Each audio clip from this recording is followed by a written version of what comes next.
The stars had belonged to them for 12,000 years. 5 great races ruled the galaxy with absolute power. They called themselves the Galactic Concord, and their word was law across 300 billion star systems. No one challenged them. No one dared. To challenge the Concord was to invite destruction so complete that even the memory of your species would be erased from history. The Veloxi were the oldest. They looked like tall insects with 6 arms and compound eyes that could see in spectrums other races could not imagine. They had walked among the stars when most species were still crawling in mud. Their ships were living things, grown from organic matter that healed itself after battle. The Veloxi believed they were the true masters of the universe, chosen by fate itself to guide lesser beings. The Kethmar were warriors. Their bodies were covered in thick scales the color of dried blood. They stood 3 meters tall and their muscles could crush stone. For 10,000 years, they had served as the military arm of the Concord. When a species needed to be punished, the Kethmar delivered that punishment. They took pride in their work. They believed that war was the highest art form, and they had perfected it. The Sundari Collective was not a single species but a hive mind. Billions of small creatures shared one consciousness, spreading across thousands of worlds like a living carpet. They could think faster than any computer. They could solve problems that would take other races centuries to understand. The collective served as the scientists and engineers of the Concord, building the great machines that kept the Empire running. The Obsidian Throne ruled through fear. Their homeworld was a dark place of volcanic rock and poisonous air. The beings who lived there had adapted to become something terrible. They fed on the life force of other creatures, draining them slowly over years. Worlds that displeased the Obsidian Throne were given to them as feeding grounds. The screams of the dying could last for generations. The Celestine Imperium was perhaps the strangest of the 5. They existed as beings of pure energy. Having abandoned their physical forms millions of years ago, they lived inside crystalline structures that floated through space. They considered themselves above the petty concerns of flesh and blood. They rarely spoke at Concord meetings, but when they did, others listened. Their weapons could tear holes in the fabric of space itself. Together, these 5 races had built an empire that stretched from one end of the galaxy to the other. They had conquered or destroyed every species that stood in their way. They had written laws that governed trillions of beings. They had decided which races would live and which would die. In their minds, this was simply the natural order of things. The strong ruled. The weak served. This was how it had always been. This was how it would always be, or so they believed. On a day that seemed like any other, a monitoring station in a distant corner of the galaxy detected something unusual. Radio waves, primitive electromagnetic signals coming from an unremarkable yellow star in an uncharted spiral arm. The signals were weak and scattered. They carried sounds and images that made no sense, but they were clearly artificial. Someone was out there, someone the Concord had never encountered. The monitoring station sent its report to the regional command. The regional command sent a summary to the central authority. Within a few days, the information reached the Grand Council of the Concord. The 5 races reviewed the data with mild interest. A new species, primitive technology, no faster than light capability detected. Standard protocol would apply. The Grand Council authorized an evaluation fleet. This was normal procedure for any newly discovered civilization. A fleet would travel to the system, assess the inhabitants, and determine their fate. If the species showed promise, they would be offered a place in the Concord as servants. If they resisted, they would be destroyed. If they were too primitive to be useful, they would be left alone until they developed enough to be worth conquering. The Kethmar volunteered to lead the evaluation. Admiral Vethkor, one of their most celebrated commanders, assembled a fleet that would be more than sufficient for the task. 17 dreadnoughts, each one 5 kilometers long and bristling with weapons, 200 support vessels carrying soldiers, scientists, and diplomats. Enough firepower to destroy a planet in minutes. Enough troops to occupy a world in hours. Admiral Vethkor stood on the bridge of his flagship, the Crimson Judgment, as his fleet prepared to depart. He was old for a Kethmar, nearly 400 years. His scales had faded from bright red to a dull brown. Scars covered his face and arms, souvenirs from 100 battles. He had crushed rebellions, exterminated species, and brought entire civilizations to their knees. This mission would be routine, a pleasant distraction before his eventual retirement. The fleet entered faster than light travel and crossed the galaxy in a matter of weeks.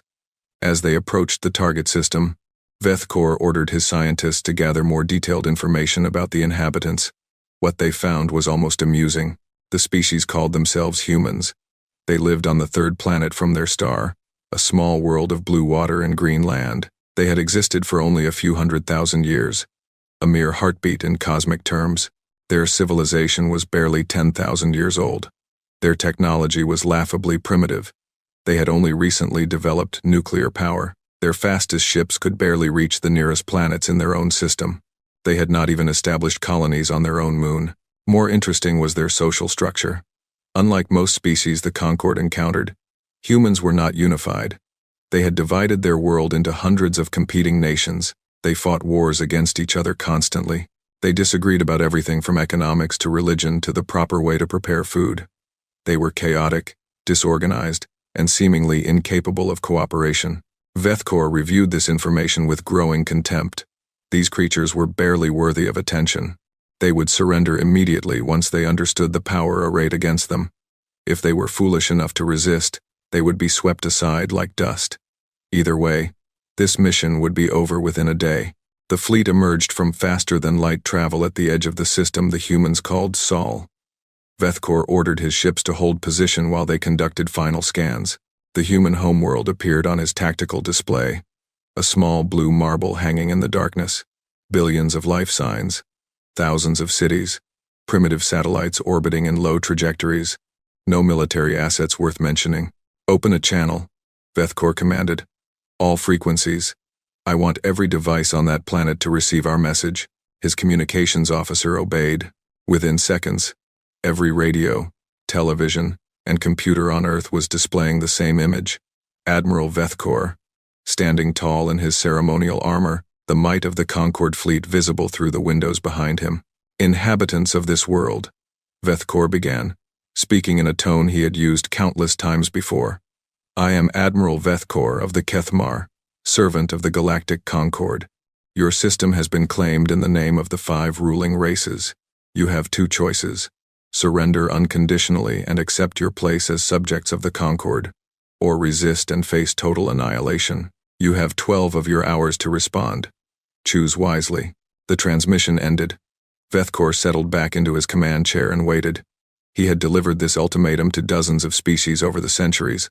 The response was always the same: panic, followed by desperate attempts at negotiation, followed by surrender. Sometimes a few stubborn leaders would try to fight, but they never lasted long. The might of the Concord was absolute. Resistance was not just futile, it was insane. On Earth, the reaction was exactly what Vethkor expected. Chaos erupted across the planet. Leaders shouted at each other in emergency sessions. Military commanders scrambled to assess their options.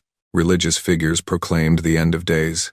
Ordinary people stared at their screens in horror, watching the alien fleet that hung over their world like an executioner's blade. In the first few hours, several nations attempted to communicate with the fleet. They asked for terms. They asked for time. They asked what the Concord wanted. Vethkor ignored all of these messages. He had stated his demands clearly. There was nothing to negotiate. Surrender or die. Those were the only options. As the hours passed, Vethkor grew slightly impatient. Most species responded within the first hour or two. Either they surrendered immediately, or they launched some pathetic attack that his fleet destroyed without effort. These humans were doing neither. They were simply waiting, talking among themselves, making no move to surrender or resist. Perhaps they are too primitive to understand their situation, his second-in-command suggested. They may not comprehend the threat they face. Vethkor considered this. It was possible. Species at this level of development often had difficulty grasping the scale of galactic civilization. They might think the fleet was some kind of illusion or trick. They might be waiting for their gods to save them. They might simply be too stupid to know they were doomed. Send another transmission, Vethkor ordered. Show them footage of previous conquests. Let them see what happens to those who defy the Concord. The second transmission was sent. It contained recordings of planets being bombarded from orbit, cities reduced to ash, species being herded into labor camps or extermination centers. The message was clear. This was not a bluff. This was not a negotiation. This was reality. and the humans would either accept it or die. Still, no response came. Vethkor checked the time. 11 hours had passed. 1 hour remained before the deadline. If the humans did not surrender, he would begin the bombardment. He felt no particular emotion about this. The extinction of a species was neither pleasant nor unpleasant. It was simply a task to be completed. He had done it before. He would do it again. The final hour began to tick away. Vethkor's crew prepared the weapon systems. Target coordinates were locked in. The first wave of plasma lances would strike the major population centers simultaneously. Within minutes, billions would die. Within hours, the planet would be a lifeless rock. The system would be marked as sterilized, and the fleet would return home. Another routine mission completed. With 5 minutes remaining, the communications officer suddenly sat up straight. "Admiral," she said, her voice uncertain. "We are receiving a transmission from the planet." On screen, the main display flickered to life. A human female appeared, standing in some kind of underground facility. She was small by Kethmar standards, barely 1.5 meters tall. Her hair was gray, her face lined with age. She wore a simple uniform with no decorations or rank insignia. Behind her, other humans worked at computer consoles, their movements quick and purposeful. "Admiral Vethkor," the female said. Her voice was calm, almost pleasant. "My name is Helena Vasquez. I speak for the unified governments of Earth." Vethkor leaned forward slightly. This was unusual. Most species, when they finally responded, did so with tears and begging. This human showed no fear at all. "Your deadline is almost over," Vethkor said. "Have you come to surrender?" "No," Helena Vasquez replied. "We have come to decline your offer." Silence filled the bridge of the Crimson Judgment. Vethkor stared at the screen, certain he had misunderstood. In 12,000 years, no species had ever declined the Concord's ultimatum. It was inconceivable. It was absurd. It was suicide. "You decline," Vethkor repeated slowly. "You understand what this means?" "We understand perfectly," Vasquez said. "Your fleet will attack. You will try to destroy us. We will resist." "You will resist?" Vethkor almost laughed. "With what? Your primitive rockets? Your nuclear weapons that can barely reach your own moon? You have nothing that can challenge even one of my ships, let alone 17. "Admiral," Vasquez said, and something in her tone made Vethkor pause. "You have made an error. A serious one. You assume that because our public technology is primitive, we have no other capabilities. You assume that because we fight among ourselves, we cannot unite against a common threat. You assumed that because we are young, we are weak." She smiled. It was not a pleasant expression. "All of your assumptions are wrong." The transmission ended. Vethkor stared at the blank screen for a long moment, trying to process what had just happened. Then he shook his head and rose from his chair. "Foolish creatures," he said. "Begin the bombardment. Destroy their cities. Destroy their military installations. Destroy everything. Leave nothing alive." His crew moved to obey. The weapons systems powered up. The targeting computers finalized their calculations. In moments, the first plasma lances would fire, and the species called humanity would begin its journey toward extinction. Then the sensors screamed a warning. "Contact!" the tactical officer shouted. "Something is emerging from the planet's atmosphere. Single vessel, moving at extreme velocity." Vethkor's eyes narrowed. "What kind of vessel?" "A missile? Unknown configuration. Admiral, it's huge, 2 kilometers long, and it's heading directly for us." The main display switched to show the approaching object. Vethkor felt something he had not experienced in centuries. Surprise. The ship rising from Earth was unlike anything in the Concord's databases. It was angular and aggressive, covered in weapons systems that glowed with barely contained power. It moved with a speed that should have been impossible for something its size. "Where did they get that?" someone whispered. Vethkor had no answer. The Concord's intelligence had been clear. Humans had no spacefaring capabilities beyond primitive chemical rockets. They could barely reach their own moon. They should not have been able to build something like this. It was impossible, but there it was, climbing toward his fleet, like a predator rising from the depths. "All ships," Vethkor commanded, his voice steady despite his shock. "Target that vessel. Fire at will." The fleet responded instantly. Hundreds of plasma lances converged on the human ship, each one carrying enough energy to melt through a kilometer of solid rock. It was enough firepower to destroy a small moon. Nothing could survive such an onslaught. The human ship's shields lit up like a second sun. The plasma lances splashed against them and dissipated harmlessly. The ship kept coming. Vethkor gripped the arms of his chair. Impossible. The Concorde's weapons were designed to overcome any defense. They had destroyed thousands of enemy vessels over the millennia. Nothing had ever simply shrugged off a full fleet bombardment. Continue firing, he ordered. All weapons, bring that ship down. The fleet poured everything it had into the attack. Railguns, plasma lances, missile barrages, energy beams. The space between the Concorde ships and the human vessel became a storm of destructive power. Still, the human ship advanced, its shields flickering but holding. Then it began to fire back. Vethkor watched in disbelief as beams of brilliant white light lanced out from the human vessel. They struck the nearest Concorde cruiser, cutting through its armor like it was paper. The cruiser exploded, killing 3,000 Kethmar soldiers in an instant. Another beam struck another ship. Then another, and another. The human vessel carved through the support fleet like a blade through soft flesh. Ships that had fought in 100 battles, crewed by warriors who had trained their entire lives, died in seconds. The tactical display filled with warning lights as vessel after vessel was destroyed. How? Vethkor demanded. How is this possible? No one answered. No one could. They were witnessing something that should not exist. A single ship, built by a species that should have been primitive, was tearing apart a Concorde evaluation fleet. The natural order of the galaxy was being overturned before their eyes. The human vessel turned toward the Crimson Judgment. For a moment, Vethkor looked directly at the ship that would kill him. It was beautiful, in a terrible way. A weapon forged by a species that refused to accept its place in the universe. A declaration of war against the powers that had ruled the stars since before humanity's ancestors had climbed down from the trees. Then the human ship fired something else. Not a beam. Not a missile. Something Vethkor had never seen before. A wave of distortion that twisted space itself.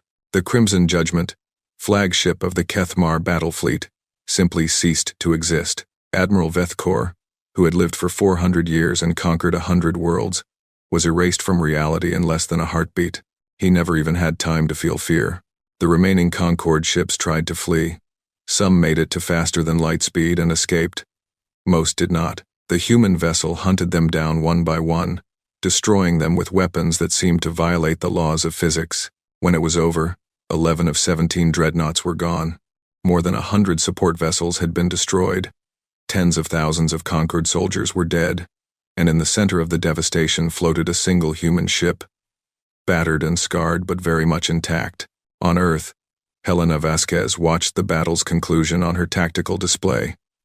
Her face showed no triumph, no celebration, only grim determination. This was just the beginning. The Concorde would not accept this defeat. They would return with more ships, more weapons, more determination to crush the species that had dared to defy them. But that was a problem for tomorrow. Today, humanity had done something no species had done in 12,000 years. They had said no to the rulers of the galaxy, and they had made it stick. The stars would never be the same. Captain James Okonkwo stood on the bridge of the Prometheus and watched his crew die. The ship had won. 11 enemy dreadnoughts destroyed. The alien fleet scattered and fleeing. A victory that should have been impossible. But victory had come at a terrible price. The Prometheus was bleeding atmosphere from dozens of hull breaches. Fires burned in compartments throughout the vessel. The artificial gravity flickered on and off, making movement dangerous and unpredictable.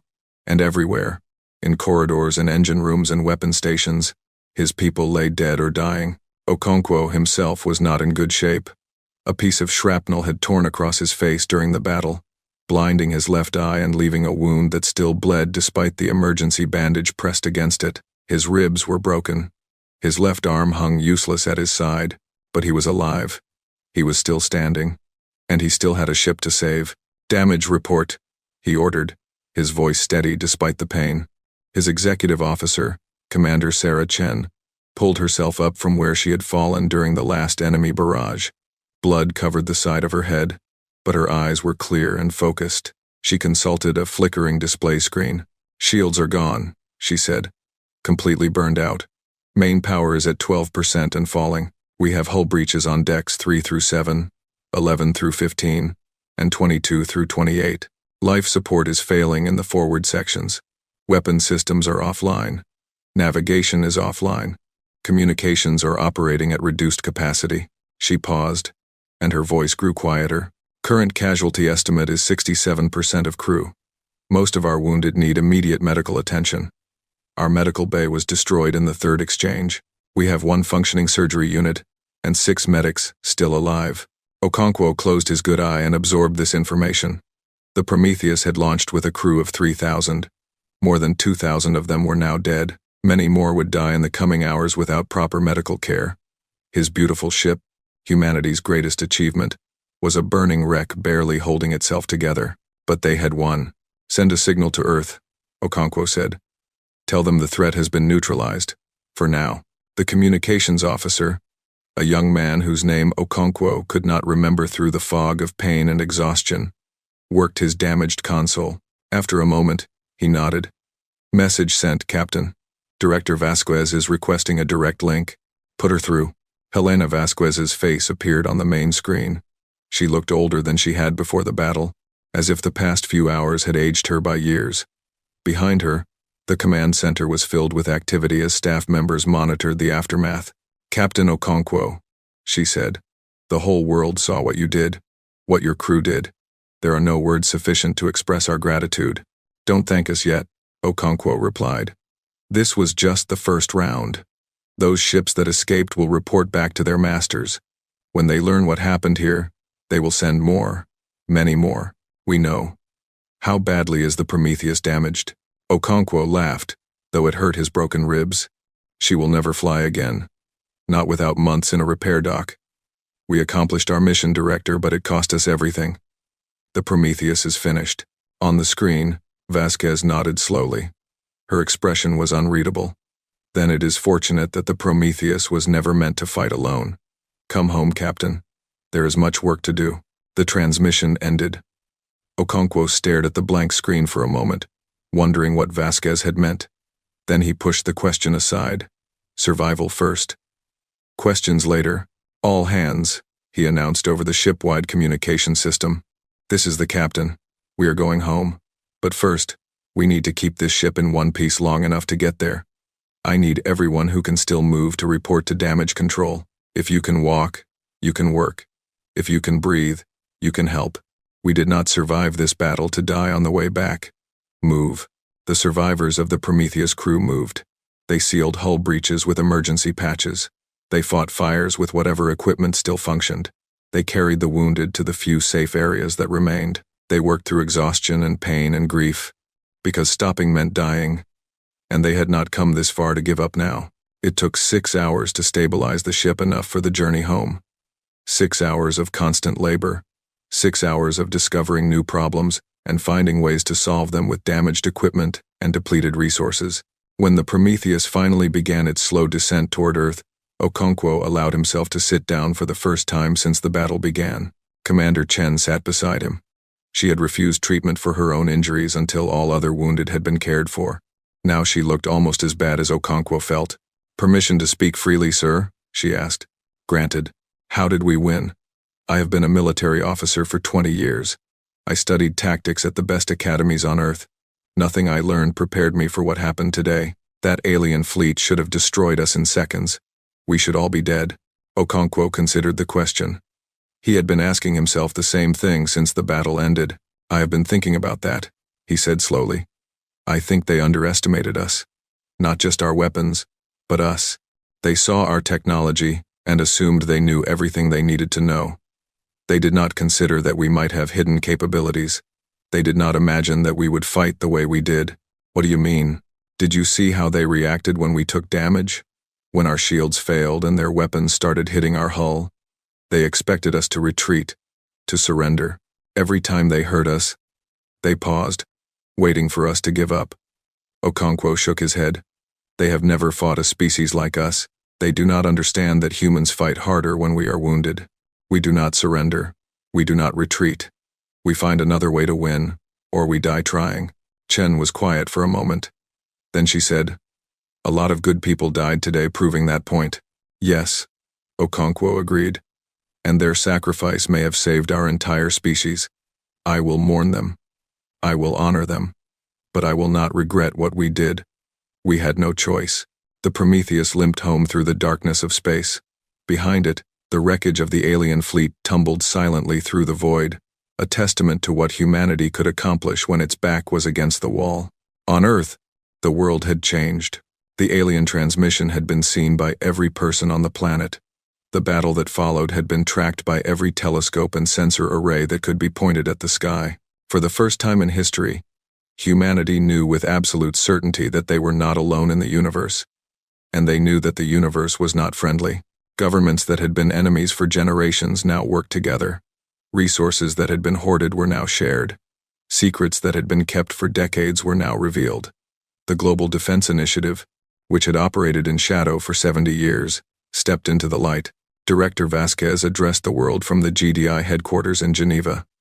She stood before a wall of screens, showing the damaged Prometheus as it approached Earth, living proof of what humanity had accomplished. "For 70 years, she began, the governments of Earth have maintained a secret. In 1952, an alien probe crashed in Siberia. That probe contained technology beyond anything we had ever imagined. The leaders of that time faced a choice. They could fight over this technology, using it to gain advantages over each other, or they could recognize that one day, the beings who built that probe might return, and humanity would need to be ready." She paused, letting her words sink in. They chose to prepare. The Global Defense Initiative was created to study the alien technology and develop defenses for our planet. Scientists from every nation worked together in hidden facilities. They reverse-engineered systems they barely understood. They developed weapons and shields and propulsion methods that seemed like magic. And they built the Prometheus, the ship that just saved our world. The screens behind her changed, showing blueprints and schematics. The Prometheus was never meant to be our only defense. It was the first of many. Even now, 3 more vessels are under construction. The Prometheus II, the Prometheus III, and the Prometheus IV. Each one is larger and more powerful than the original. Within 5 years, we will have a fleet capable of defending our solar system against any threat. She looked directly into the camera. Today we won a battle, but the war is just beginning. The aliens who attacked us are part of something called the Galactic Concord, a coalition of 5 ancient races that have ruled this galaxy for 12,000 years. They will not accept what happened here. They will return, and when they do, we must be ready. Vasquez's message spread across the planet. Within hours, millions of people were volunteering for the new unified military. Factories that had made consumer goods began converting to military production. Research institutions dedicated their resources to improving the technologies the GDI had developed. Humanity, so often divided by petty conflicts, united against a common enemy. But not everyone was celebrating. In the ruins of an old military bunker beneath the Swiss Alps, a small group of people gathered around a secure communications terminal. They were the surviving members of the original GDI leadership team, the men and women who had dedicated their lives to preparing for this moment. Dr. Yuki Tanaka, the chief scientist of the Prometheus project, spoke first. The severance weapon performed beyond expectations. Complete molecular dissociation of the target vessel. No debris. No residual energy. The enemy flagship simply ceased to exist. "And we still do not understand how it works," added Dr. Marcus Webb, her colleague. "We built it based on the alien probe's specifications. We know it functions. We have no idea why." "Does it matter?" asked General Viktor Sokolov, the military commander of the GDI. "The weapon works. That is enough." "It matters," Dr. Tanaka insisted, "because we need to build more of them. We need to improve them. And we cannot do either without understanding the underlying principles. Right now, we are like children playing with a loaded gun. We got lucky once. We may not get lucky again." Director Vasquez listened to the debate without comment. She was thinking about the escaped alien ships, speeding toward their home space with news of their defeat. She was thinking about the council of ancient races that would receive that news. She was thinking about what they would do next. "How long do we have?" she asked, interrupting the technical discussion. Everyone fell silent. General Sokolov consulted his datapad, based on the alien fleet's observed speed, and assuming their faster-than-light capabilities are consistent with the probe we recovered, they will reach their nearest base in approximately 3 weeks. Add time for deliberation and fleet assembly. We estimate 4 to 6 months before a response force arrives. 6 months to prepare for an enemy that has conquered the galaxy, Vasquez said quietly. Can we do it? We have no choice, Sokolov replied. The question is not whether we can. The question is whether they will give us that long. The meeting continued for hours, planning the defense of a species that had suddenly found itself at war with the universe. Resources were allocated, production schedules were established, recruitment targets were set. By the time it ended, the outline of humanity's survival strategy had taken shape. Meanwhile, in a hospital room overlooking the Alps, Captain Okonkwo lay in a medical bed, as doctors worked to repair the damage to his body. His left eye was gone, beyond even the advanced technology the GDI possessed to restore. His arm had been saved, though it would take months of therapy before it worked properly again.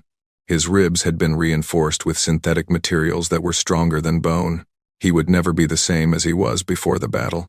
But he would survive, and he would fight again. Commander Chen visited him on the second day of his recovery.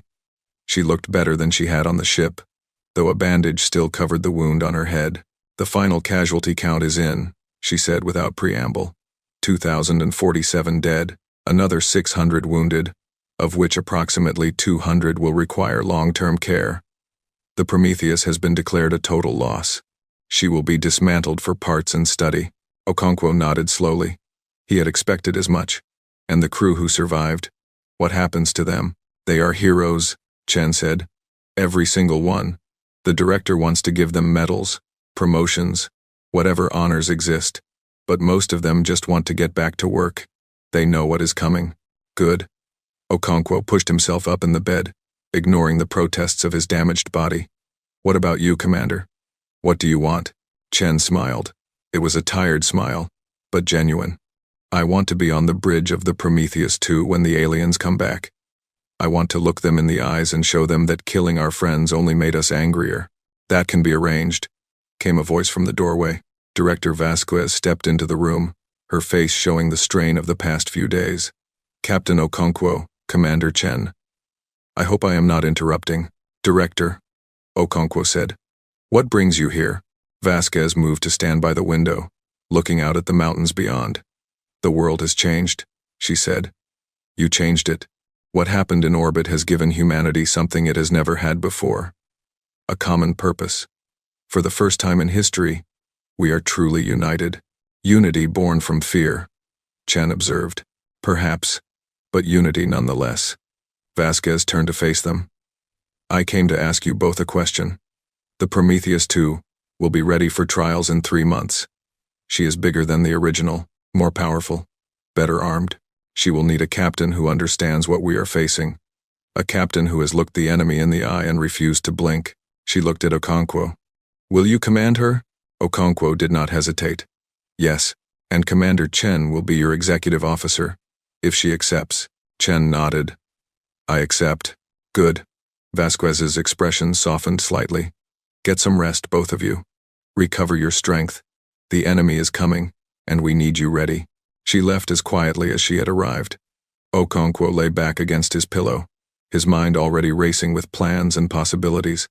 3 months to recover, 3 more months to learn a new ship, then back into the void, to face whatever the galaxy would send against them. It was not enough time. It would never be enough time. But it was what they had, and humanity had always been good at making do with what they had. In the dark spaces between the stars, the survivors of the Concorde fleet raced toward home. They carried news that would shake the foundations of galactic civilization. A primitive species, armed with impossible technology, had defeated a fleet that should have been invincible. The natural order of the universe had been challenged. The elder races would not let this stand. They could not let this stand. If one primitive species could defy them, others might try. The entire structure of the Concorde depended on the belief that resistance was futile. That belief had just been shattered. War was coming. Not a police action, not a punitive expedition. A true war, fought with all the resources the 5 ruling races could bring to bear. They would crush these humans, They would burn their world to ash. They would erase every trace of their existence from the galaxy, or so they intended. But the humans had other plans. They always did. In shipyards across the Earth, workers labored around the clock. Metal was forged, circuits were assembled, weapons were tested and refined. The skeleton of the Prometheus II rose from its construction bay, a phoenix being born from the ashes of its predecessor, and in 1,000 other facilities, 1,000 other projects advanced. New shield designs, new weapon systems, new propulsion methods, new tactics. Humanity threw everything it had into preparing for the next battle. Knowing that failure meant extinction, the galaxy had believed it ruled power. It had measured strength in ships and weapons, and the age of civilizations. It had forgotten, or perhaps never knew, that true power comes not from what you have, but from what you are willing to do to protect what you love. Humanity was willing to do anything, everything, whatever it took. The stars would learn this lesson, one way or another. The Grand Council of the Galactic Concord had not assembled in full for over 1,000 years. The 5 ruling races preferred to manage their affairs separately, communicating through diplomatic channels when necessary. They had long ago divided the galaxy into spheres of influence. Each race ruled its territory as it saw fit. Cooperation was rare. Competition was constant. Trust was non-existent. But the news from the Sol system changed everything. The council chamber was a vast artificial construct, floating in the void between galaxies. It had been built in the early days of the Concord, when the 5 races first agreed to stop fighting each other and start fighting everyone else. The chamber was neutral ground, a place where ancient enemies could meet without fear of treachery. No weapons were allowed within 1,000 kilometers. No military vessels could approach. Here, and only here, the rulers of the galaxy spoke as equals. The Veloxy matriarch arrived first. She was ancient beyond human comprehension, her insectoid body withered by millennia of existence. She had ruled her race for 6,000 years, guiding them through wars and plagues and disasters. She had seen species rise and fall. She had watched stars be born and die. Nothing in the universe surprised her anymore. Until now, the Kethmar delegation came next. They were led by Grand Marshal Torvek, the highest military authority in their civilization. He was young by Kethmar standards, only 200 years old, but he had proven himself in countless campaigns. His predecessor had died in the Sol system, and Torvek had been elevated to replace him. He came to this council seeking vengeance. The Sundari collective manifested as a shimmering cloud of tiny organisms that flowed through the chamber like living smoke. The billions of individual creatures that made up the collective shared a single consciousness, thinking thoughts too complex for any single mind to comprehend. They had spent the past weeks analyzing every piece of data from the Sol system battle. Their conclusions were disturbing. The Obsidian Throne sent a single representative, a creature of shadow and hunger that seemed to absorb the light around it. The representative did not speak. It did not need to. Its presence was enough to remind the other races of what the throne could do to those who displeased it. The Celestine Imperium appeared last. Their ambassador was a being of pure energy contained within a crystalline matrix, floating above the council table like a captured star. The Celestine rarely concerned themselves with the affairs of physical beings. Their presence at this meeting indicated how seriously they took the situation. For a long moment, no one spoke. Then the Veloxy matriarch broke the silence. "You have all seen the recordings," she said. Her voice was dry and rustling, like dead leaves in the wind. "You know what happened at Sol. One ship, one primitive ship, built by creatures who learned to fly less than a century ago, and it destroyed a fleet that should have been invincible. The fleet was undermanned," Grand Marshal Torvek growled. Admiral Vethkor was overconfident. He did not take proper precautions.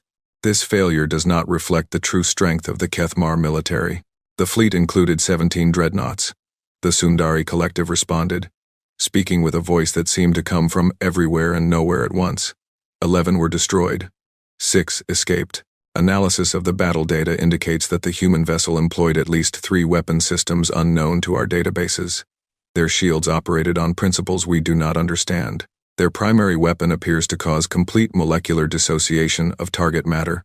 "Impossible," Torvek said. "Such technology does not exist. It exists now," the collective replied. "The question is not whether it exists. The question is where it came from." The Celestine ambassador pulsed with light. "We have examined the energy signatures from the battle," it said. Its voice was like music, beautiful and terrible. "The weapon the humans used to destroy Admiral Vethkor's flagship operates on principles similar to our own dimensional technology, but the application is different. Cruder. More violent." "Are you saying the humans somehow acquired Celestine technology?" the matriarch asked. "No. I am saying that they developed something similar independently, or perhaps not so independently. There are other explanations." The Celestine paused. "We are not the only ancient power in this universe. There are things older than us, things that existed before the stars were born, things that might have reasons to arm a primitive species against us." Silence fell over the council. The possibility that the humans had outside help was disturbing. The possibility that help might have come from something older than the Concord itself was terrifying. "Whatever the source of their technology," Torvek said, breaking the uncomfortable silence, "the humans must be destroyed. They defied us. They killed our soldiers. They embarrassed us before the entire galaxy. If we allow this to stand, every subject race in the Concord will begin to question our authority." "For once I agree with the Kethmar," the Obsidian Throne's representative whispered. Its voice was like a cold wind from a grave. "These humans must die, all of them. Their world must be sterilized. Their name must be erased from history. This is the only appropriate response." The Veloxi matriarch turned her compound eyes toward the Sundari collective. "What does the collective recommend?" The shimmering cloud shifted and swirled. "We have run 64 million simulations based on available data, in 93% of scenarios. A sufficiently large military force can overcome the human defenses. However, sufficiently large is a relative term.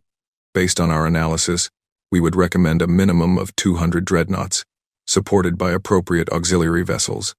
Additionally, we recommend deploying weapons capable of planetary destruction. The humans must not be given the opportunity to surrender. They must be eliminated completely and without mercy."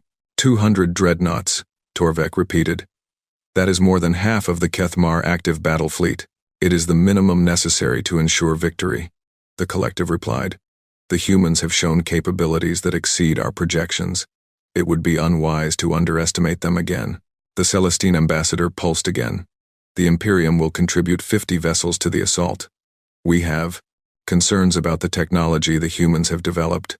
We wish to examine it more closely and destroy it more thoroughly." The discussion continued for hours. Resources were allocated. Command structures were established. A timeline was set. The combined fleet would launch in 4 months, giving the various races time to assemble their forces. The attack would be overwhelming. The humans would have no chance to resist.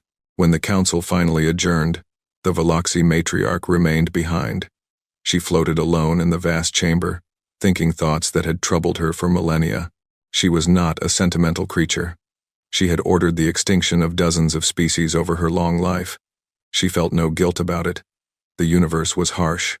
Only the strong survived. This was the way of things, but she remembered what the universe had been like before the Concord. War without end. Chaos without limit. Species destroying each other in pointless conflicts that benefited no one. The Concord had brought order to that chaos. It had created stability, peace, of a sort. Yes, the peace was enforced by violence. Yes, countless beings suffered under Concord rule.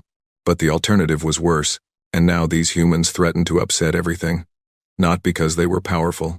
A single species, no matter how capable, could not challenge the combined might of the 5 ruling races, but because they had demonstrated something dangerous, the possibility of resistance. For 12,000 years, the Concord had maintained its power through the belief that resistance was futile. Subject races accepted their status because they believed they had no choice. But if the humans could fight back, if a species barely out of its planetary cradle could destroy a Concord fleet, then others might begin to wonder. What if they, too, could resist? What if the Concord was not as invincible as it appeared? The matriarch had seen empires fall before. She knew that they rarely collapsed from external pressure. They rotted from within, as subjects lost faith in their masters.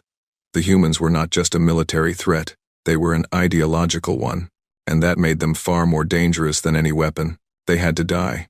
Not for revenge, not for punishment, for the simple, cold necessity of maintaining the order that kept the galaxy from tearing itself apart, the matriarch departed the council chamber and began the long journey home.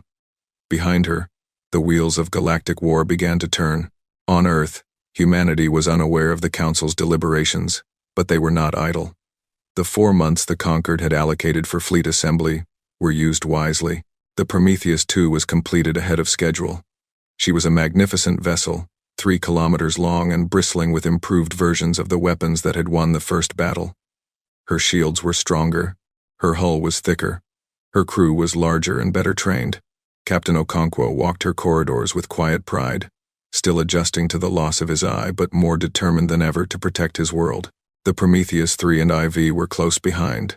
Both ships were designed for different roles than their predecessors. The III was a carrier, capable of launching hundreds of smaller attack craft. The IV was a siege vessel, equipped with weapons designed to destroy space stations and orbital defenses. Together with the II, they would form the core of Earth's defensive fleet. But Director Vasquez knew that 4 ships, no matter how powerful, would not be enough. The enemy would return in greater numbers. They would learn from their mistakes. The next battle would not be like the first, so she authorized other projects. Secret projects. Projects that pushed the boundaries of what humanity thought was possible. In a facility beneath the Pacific Ocean, scientists worked to unlock the secrets of the Severance weapon. They still did not understand how it worked. The technology was based on principles that seemed to violate everything they knew about physics, but they were making progress. Slowly, painfully, they were beginning to comprehend the forces they had unleashed. In orbit around Mars, a massive construction project was underway.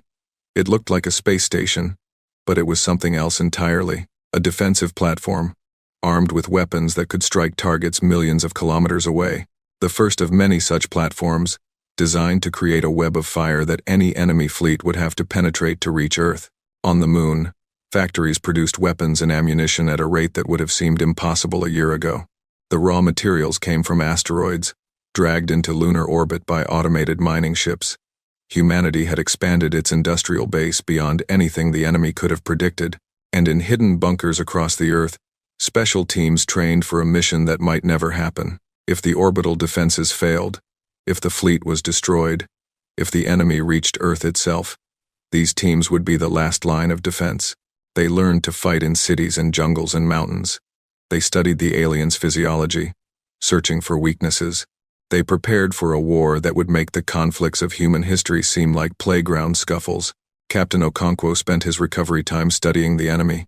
He watched recordings of the first battle over and over, analyzing every move the alien ships had made. He learned their attack patterns, their defensive tactics, their weaknesses. When he wasn't studying, he was training with his new crew, drilling them until they could perform their duties in their sleep. Commander Chen was his constant companion in these efforts. Her skills as an officer had only improved since the first battle. She had a talent for seeing patterns that others missed, for anticipating problems before they developed. Okonkwo trusted her completely. He knew that when the enemy came, she would be at his side. 3 months after the first battle, the long-range sensors detected something troubling. A fleet was assembling in a star system approximately 200 light-years away. The ships were gathering from multiple directions, converging on a single point. Analysis of their energy signatures indicated vessels from all 5 conquered races. Director Vasquez received the report in her office. She read it twice, then set it down and stared at the wall. "How many?"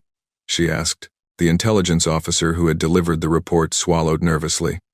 "Our best estimate is between 200 and 250 capital ships, ma'am, plus support vessels. Total fleet strength could exceed 500 vessels. 500 ships, against 4. The math was not encouraging. Time until they reach us? Based on their observed faster-than-light capabilities, approximately 1 month after they launch, we estimate they will launch within 3 to 4 weeks. 2 months. They had 2 months to prepare for an assault force that dwarfed anything humanity had ever imagined. 2 months to find a way to survive against overwhelming odds. Vasquez picked up her communicator. "Get me Captain Okonkwo, and assemble the War Council. We have work to do."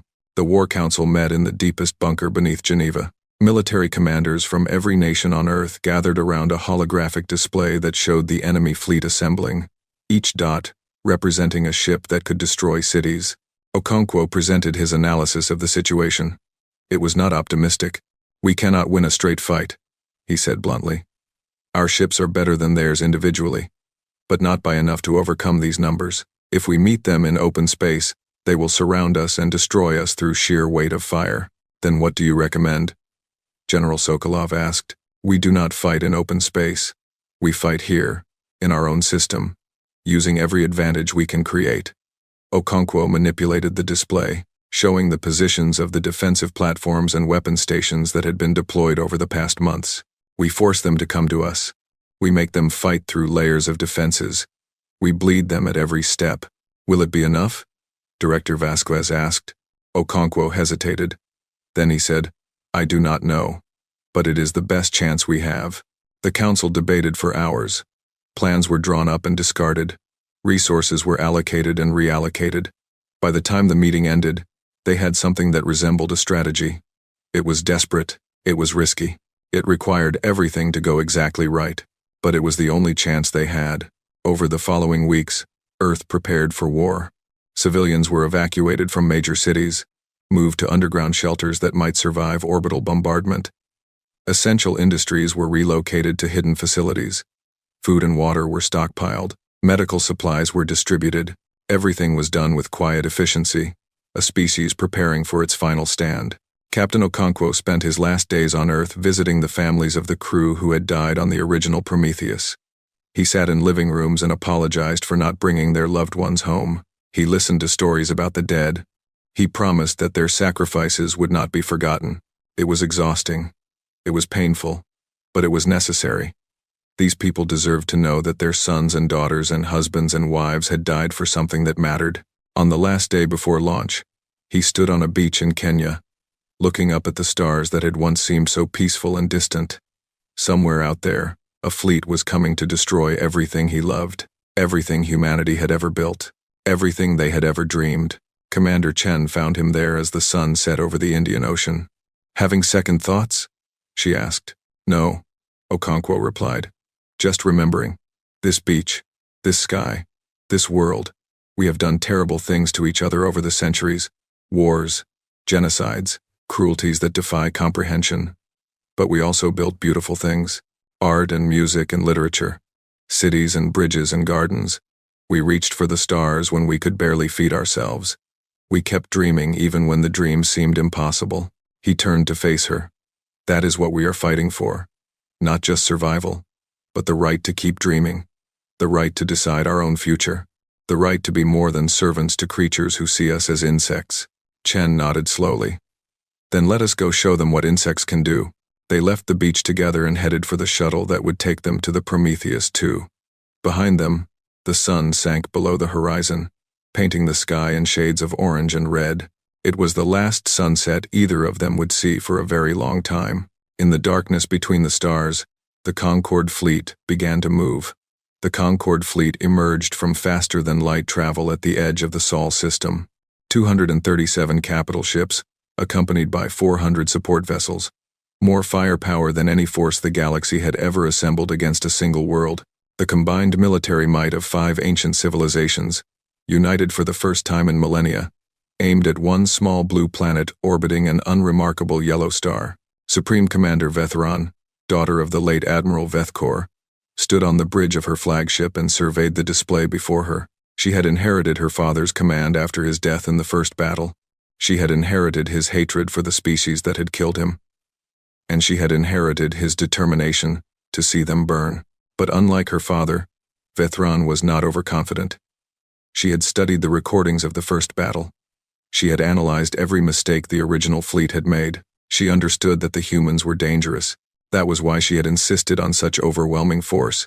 There would be no surprises this time. No hidden capabilities that could turn the tide. Just the cold mathematics of superior numbers, grinding the enemy into dust. "All ships report ready," her communications officer announced.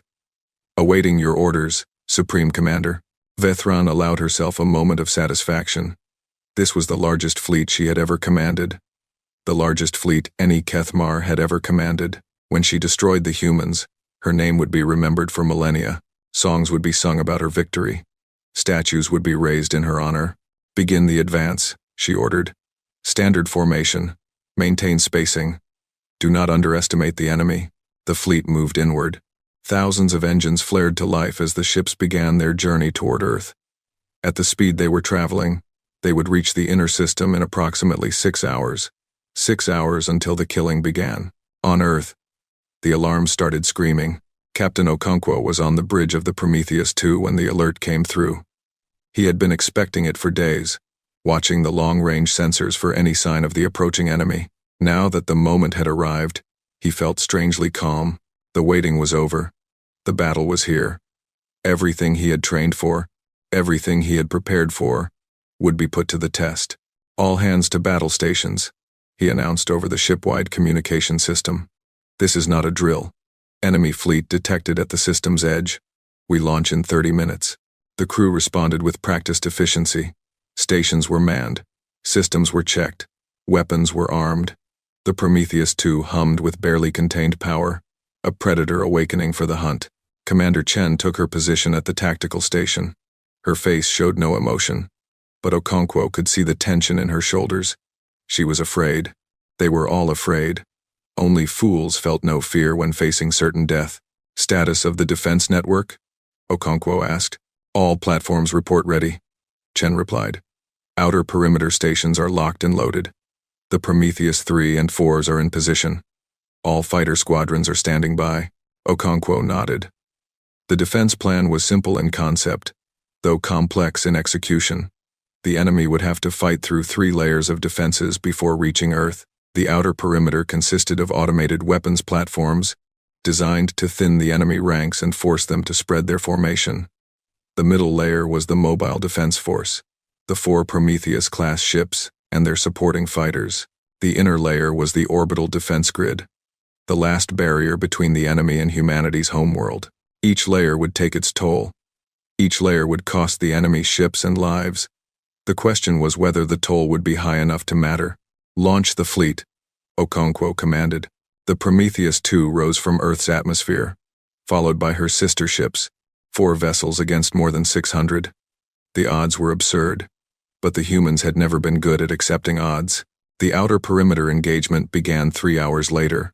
The automated platforms opened fire as soon as the enemy came within range. Hundreds of missiles and energy beams converged on the advancing fleet. The Concorde ships responded with their own fire, targeting the platforms with overwhelming force. It was a battle of attrition, and the platforms could not win. They were stationary targets, unable to dodge or maneuver.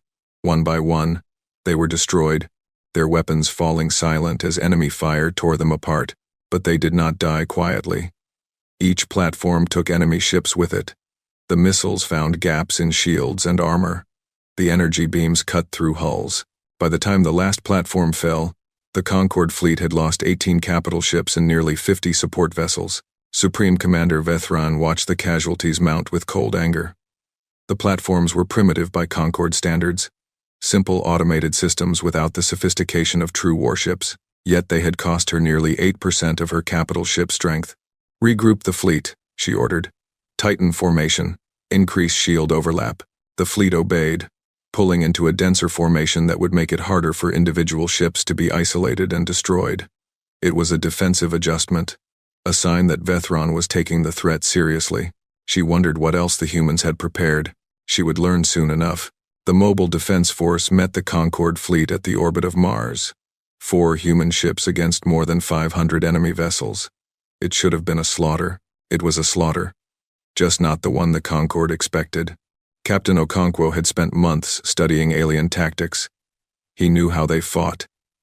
He knew how they thought. And he knew their weaknesses. The Concorde races had spent millennia fighting each other and conquering lesser species. They had developed tactics that worked against predictable enemies, enemies who fought in formations, who responded to threats in standard ways, who could be outmaneuvered and overwhelmed through superior numbers and firepower. Humans were not predictable. The Prometheus II did not meet the enemy head-on. Instead, it darted along the edge of the formation, striking at exposed flanks and withdrawing before the enemy could respond. It used the wreckage of the destroyed platforms as cover, hiding among debris that confused enemy sensors.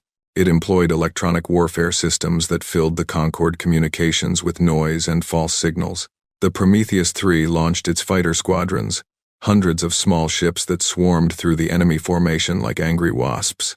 The fighters could not destroy capital ships by themselves, but they could distract, they could draw fire, they could identify weak points for the larger ships to exploit.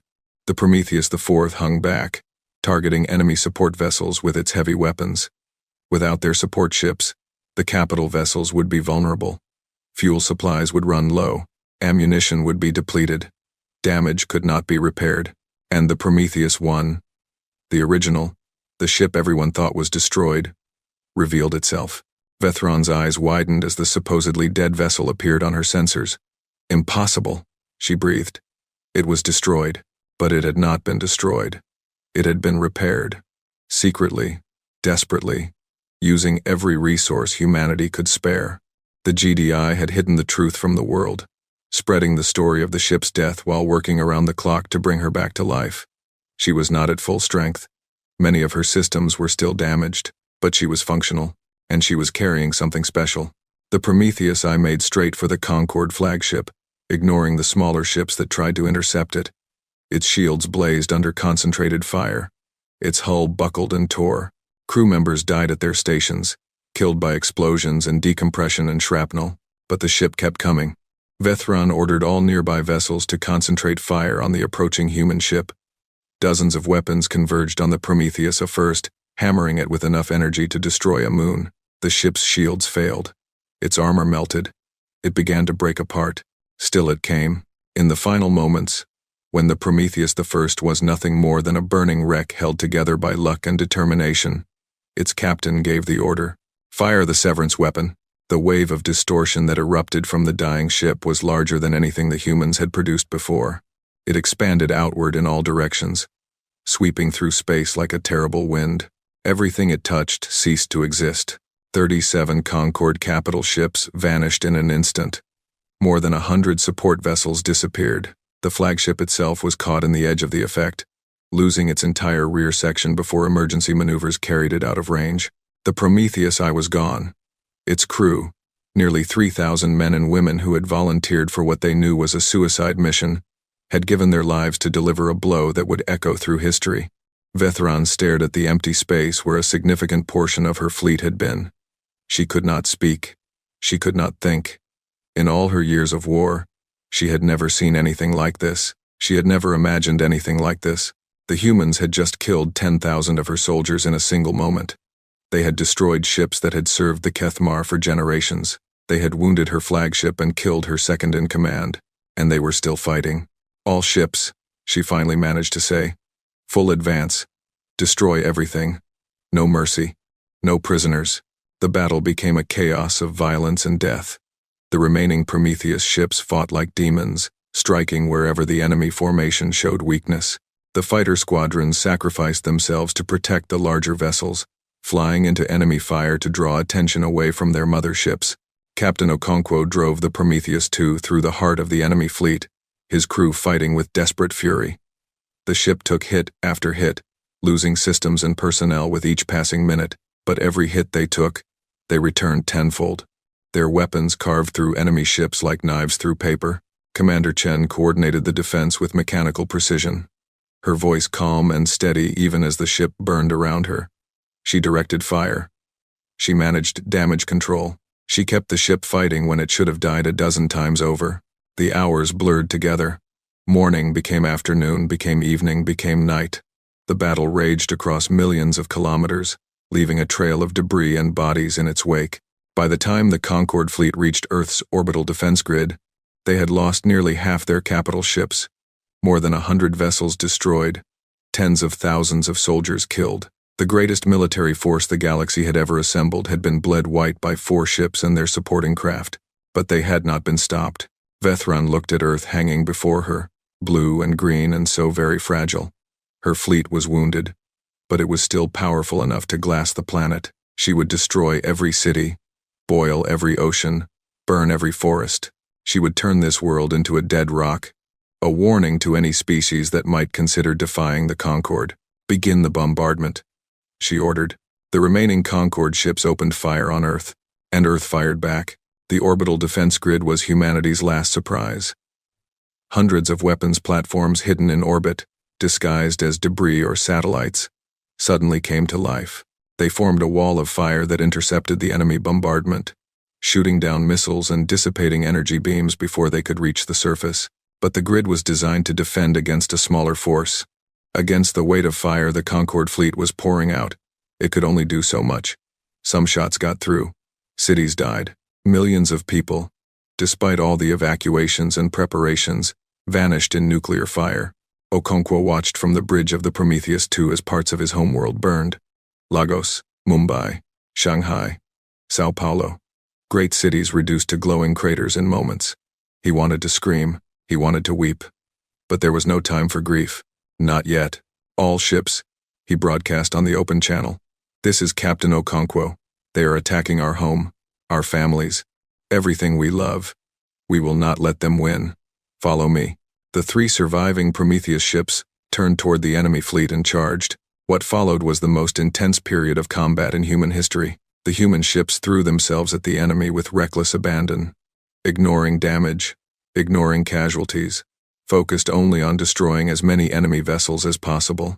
The Prometheus III was the first to fall.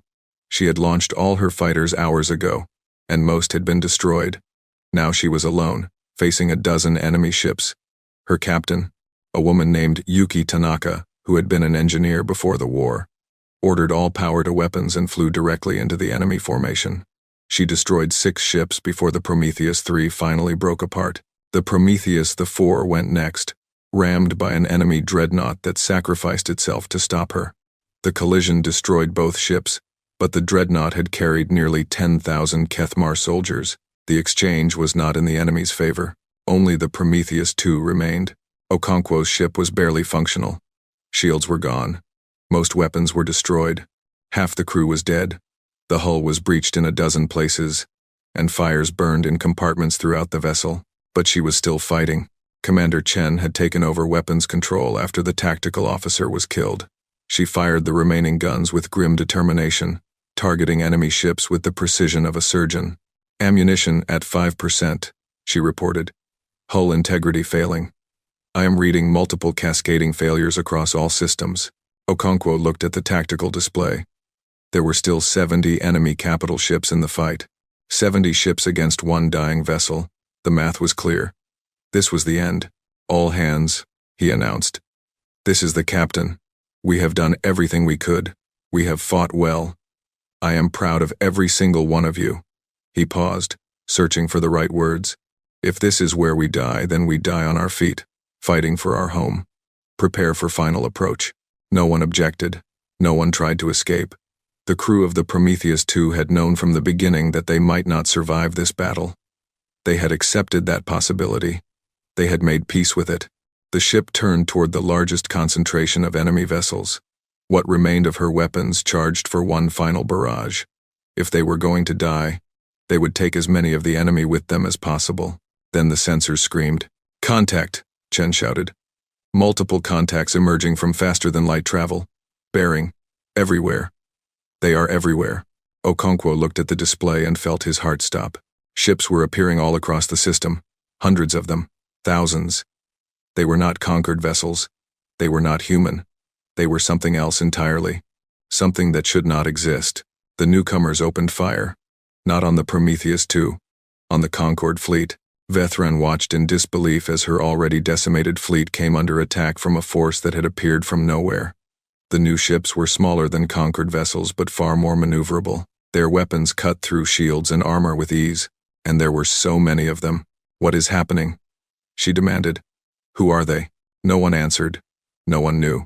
The battle had changed. The Concorde fleet, caught between the damaged Prometheus II and the mysterious newcomers, began to fall apart. Ships that had survived hours of fighting against the humans were destroyed in moments by the unknown enemy. Within 30 minutes, it was over. The Concorde fleet was destroyed. Not defeated. Not scattered. Destroyed. Only a handful of ships managed to escape into faster-than-light travel, fleeing into the darkness with news of a disaster beyond comprehension. Vethran was not among the survivors. Her flagship was torn apart by concentrated fire from the newcomers. She died cursing the humans, the mysterious fleet, and the universe that had stolen her victory. On the bridge of the Prometheus II, Okonkwo stared at the aftermath in stunned silence. Earth was burning. His ship was dying. Most of his friends were dead. But humanity had survived. "Captain," Chen said quietly, "we are being hailed." By the newcomers. Okonkwo straightened in his chair. Whatever came next, he would face it on his feet, put them through. The main display flickered to life. The being that appeared was unlike anything Okonkwo had seen before. It was tall and slender, with features that seemed almost human but not quite. Its eyes were ancient and knowing. "Captain Okonkwo," the being said, "we have been watching your species for some time. We had hoped you would not need our help. We are pleased to see that you almost did not." "Who are you?" Okonkwo asked. "We are the remnant, the survivors of a civilization that fell to the Concord 10 million years ago. We have waited in the spaces between the stars, watching, planning, hoping. Today, you gave us hope. Today, you showed us that the Concord can be beaten." The being leaned forward. "The war is not over, Captain. It has just begun, and humanity will be at the center of it." The display went dark. Okonkwo looked at Chen. She looked back at him. Neither of them spoke. Outside, the stars burned silently over a world that would never be the same. The fires burned for 3 days. Mumbai, Lagos, Shanghai, Sao Paulo, Buenos Aires, Cairo, a dozen other cities, great monuments to human civilization, reduced to ash and radioactive glass by the Concord bombardment. Hundreds of millions dead in the opening moments of the attack. Hundreds of millions more dying in the aftermath, from radiation and fire and the collapse of infrastructure. Captain Okonkwo stood on a hill overlooking what had been Geneva and watched the smoke rise into the sky. The city that had served as the headquarters of the Global Defense Initiative was gone. The bunkers beneath it had survived, protecting the leaders and scientists who had guided humanity through the war. But the city itself, with its centuries of history and culture, existed only in memories now. Commander Chen stood beside him. She had not slept in 4 days. Neither had he. There was too much to do, too many people to save, too many decisions to make. "The Prometheus II has been stabilized," she reported. "The engineers say she can be repaired. It will take months, but she will fly again." Okonkwo nodded without looking at her. He was thinking about the dead, the crew members who had trusted him and died following his orders. The civilians who had died despite all his efforts to protect them. The soldiers on the other Prometheus ships who had sacrificed themselves so that humanity could survive. "The remnant have established contact with Director Vasquez," Chen continued. "They want to meet, to explain themselves, to discuss what comes next." "What comes next?" Okonkwo repeated softly. "I am not sure I know what that means anymore." He turned away from the burning city and walked toward the shuttle that would take him to the meeting.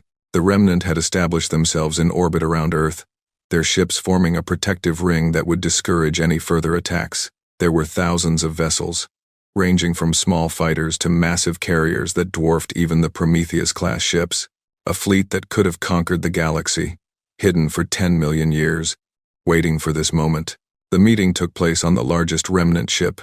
Director Vasquez represented humanity, accompanied by Okonkwo and the surviving members of the War Council. They were led through corridors of strange design, past technology that seemed almost magical, to a chamber where the remnant leaders waited. The being who had contacted Okonkwo during the battle was there. It introduced itself as Kalen, a title rather than a name, meaning something like speaker in their language.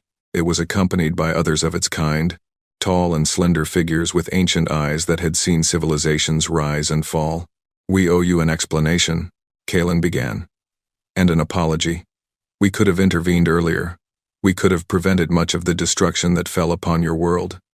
But we chose to wait. We chose to let you face the Concord alone, until the last possible moment." "Why?" Vasquez asked.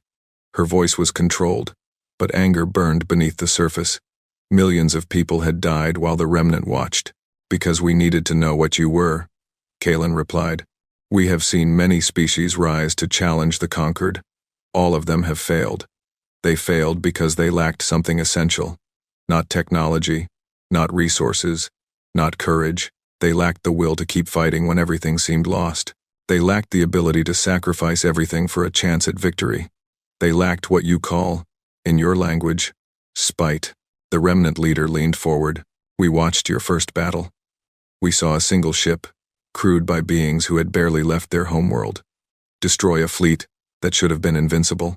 We saw your people fight to the last breath, laughing and singing as they died. We saw something we have not seen in 10 million years. Hope, hope, Okonkwo said flatly. You let millions of our people die for hope. Yes, Kalen admitted. We are not proud of this choice, but we have lived in hiding for so long that we had forgotten what it meant to fight. We needed to see that someone else remembered. We needed to know that the fire still burned somewhere in this cold universe. The chamber fell silent. The human representatives looked at each other, processing what they had heard. It was Vasquez who finally spoke. You said the war is not over. What did you mean? The Concord has ruled this galaxy for 12,000 years, Kalen explained. They have conquered or destroyed every species that opposed them. They have built an empire based on fear and domination, but they have never faced a true challenge. They have never been forced to fight for their survival. The display in the center of the chamber came to life, showing a map of the galaxy. 5 regions were highlighted in different colors, representing the territories of the 5 ruling races. Today, you showed them that they can be beaten. The fleet they sent against you was the largest military force in Concord history, and you destroyed it. When news of this defeat spreads, and it will spread, everything will change.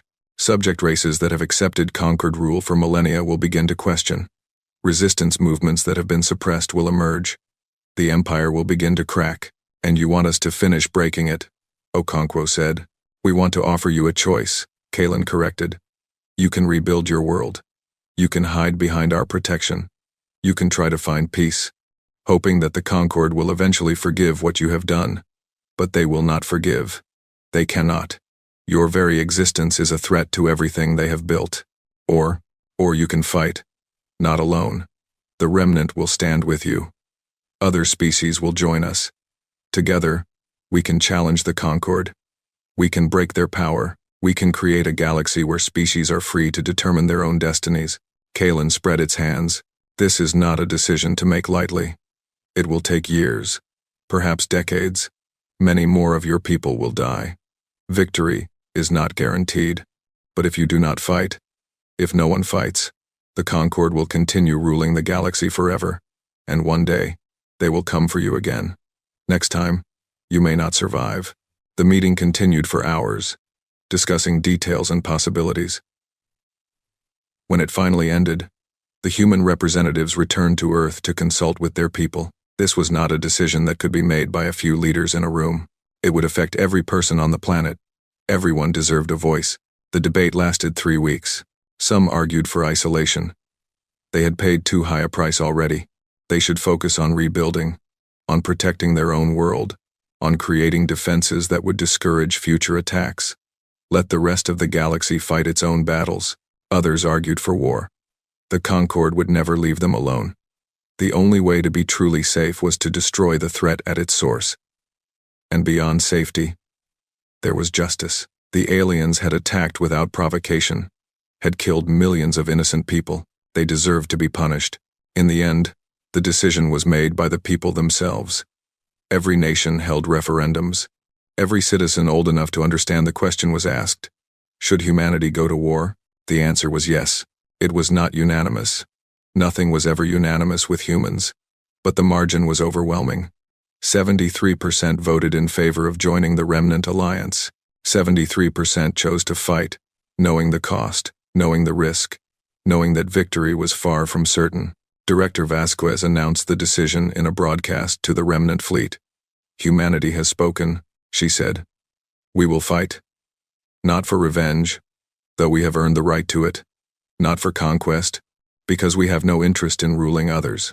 We will fight because freedom is worth fighting for, because no species should have to live under the boot of another, because the universe belongs to everyone, not just the powerful.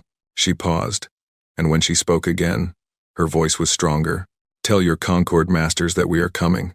Tell them that the age of their dominion is ending. Tell them that the galaxy is waking up, and tell them that humanity sends its regards. The message was transmitted across the galaxy. Within days, it had reached every corner of conquered space. Subject races heard it and felt something they had not felt in generations. Hope. Resistance fighters heard it and came out of hiding. Even some members of the ruling races heard it and wondered if maybe, just maybe, they had been wrong about everything. The war that followed would last for 37 years. It began with small actions: raids on supply lines, sabotage of military installations, support for rebel movements on occupied worlds. The Remnant and their human allies struck at the edges of the Concord Empire, testing defenses, learning weaknesses, building strength. Captain Okonkwo commanded the repaired Prometheus II in dozens of these early engagements. He became a legend among the Allied forces, a symbol of what courage and determination could accomplish. His crew grew in skill and confidence. New ships joined the fleet, built in shipyards hidden throughout the galaxy. The alliance grew stronger with each passing year. The Concord fought back, of course. They sent fleets to crush the rebellion. They destroyed worlds that supported the alliance. They executed prisoners and broadcast the recordings as warnings. But every atrocity only strengthened the resolve of their enemies. Every act of cruelty drove more species to join the fight. Commander Chen rose through the ranks, eventually commanding her own ship, the Prometheus VII. She led a squadron that specialized in liberating worlds under Concord control, breaking sieges and rescuing populations. Her name was spoken with reverence on 100 planets. Director Vasquez did not live to see the end of the war. She died in the 15th year, her body finally failing after decades of stress and sacrifice. But before she died, she saw the tide begin to turn. She saw the Concord lose its first major engagement. She saw subject races rising up across the galaxy.